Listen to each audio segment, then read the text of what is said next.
யாரேனும் நமது அறக்கட்டளைக்கு உதவி செய்ய நினைத்தால் உதவி செய்யலாம்.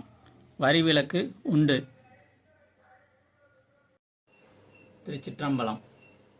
இருமல் குணமாகறதுக்கு ஒரு எளிய வைத்தியமாக ஒரு அரை டம்ளர் தண்ணியை கொதிக்க வைங்க. கொதிக்க வச்சு இறக்கிருங்க.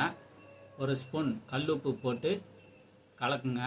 கலக்கிட்டு ஆறின பிறகு காலையில் பல்ல விளக்கிட்டு வாய் கொப்பளித்து துப்பிடுங்க. இதே போல் காலையிலையும் சாயங்காலமும் 3 நாளைக்கு செஞ்சிங்கன்னா இருமல் குணமாயிரும். நன்றி, வணக்கம்.